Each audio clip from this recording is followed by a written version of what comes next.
O que me leva a afirmar isso é o seguinte: as paredes na arquitetura românica, como sabem, são paredes muito densas, muito espessas.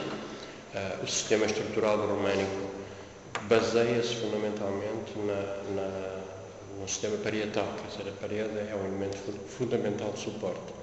E as paredes exteriores, além de serem um elemento fundamental do ponto de vista estrutural, são também um elemento fundamental do ponto de vista da própria segurança do edifício, no sentido de criar uma certa sensação de refúgio defendido, etc. Portanto, a densidade da parede, a importância do seu peso, da sua densidade, da sua espessura, etc., é absolutamente fundamental para o românico. O que acontece é que eu penso que a partir de um certo momento, ou sempre,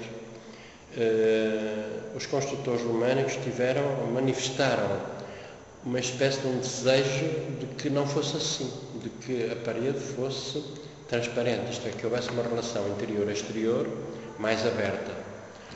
Isto corresponde a uma visão que vai aparecer muito bem resolvida no gótico, não é? Em que a parede perde importância, em que a estrutura é esquelética, em que todo o espaço da parede pode ser preenchido com vidro. E, portanto, a relação interior-exterior está absolutamente garantida.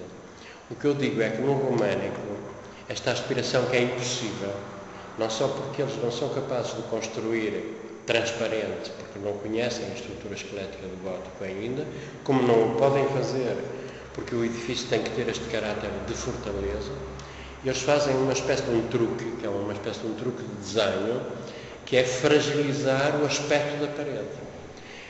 Não retirar-lhe visualmente, digamos, o caráter de uma parede muito encerrada. E o que fazem é fazer uma espécie de uma dupla parede, em que o último paramento é constituído por arcos, uma série de arcos cegos, porque não correspondem a aberturas.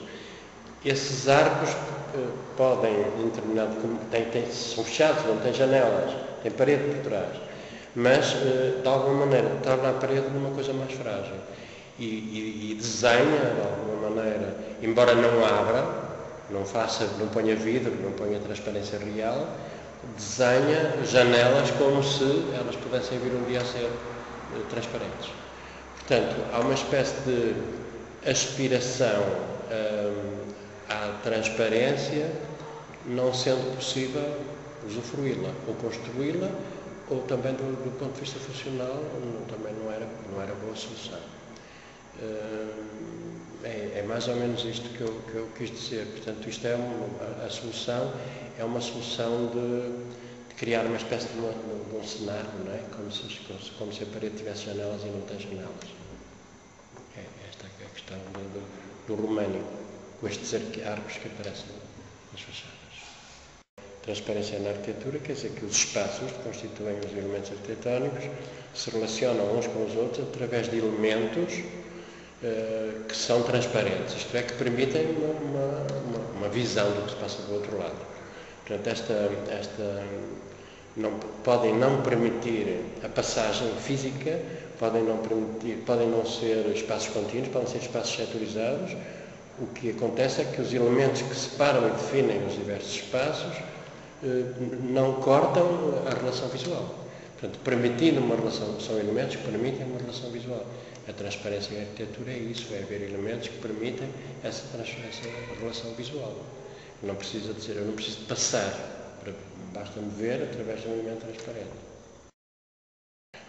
Não há nenhum fator de qualidade na arquitetura em si próprio, pode ser ou não, depende da maneira como se utiliza. Isso a transparência em si própria não é uma qualidade da arquitetura, pode ser um defeito. Se houver uma casa de banho transparente para o exterior, eu acho que é um defeito, não é? Isto é uma metáfora, mas em si própria a transparência não acho que seja uma qualidade, não é? Acho que pode ser, dependendo da forma como é utilizada, qual é a sua razão, qual é a maneira de o fazer, etc. Mas em si própria não há nenhum elemento deste tipo que garanta a qualidade da arquitetura. A qualidade da arquitetura é garantida por outros elementos, não pela transparência ou por outro elemento qualquer do mesmo tipo.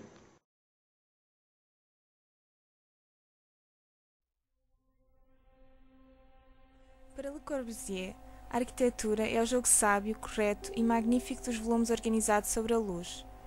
A arquitetura só existe com luz. As janelas são os elementos que melhor expressam a relação jogos luz-sombra. Na arquitetura contemporânea, A utilização frequente de materiais translúcidos ou semitransparentes reflete uma constante procura de novas concepções arquitetónicas muito variadas. A transparência pode ser uma qualidade inerente à substância. Esta é transmitida através dos efeitos da reflexão da luz nas fachadas de vidro e das projeções da envolvente. Nos panos transparentes envidraçados, os jogos de luz e sombra e os reflexos luminosos que se envolvem no interior do vidro assumem um papel importante.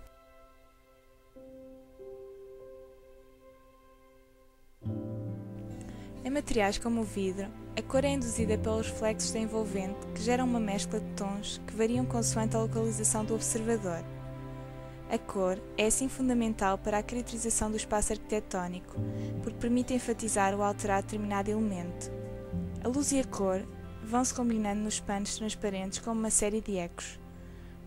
Quanto mais fortes forem as cores, mais complexo e variado será o jogo da reflexão do vidro.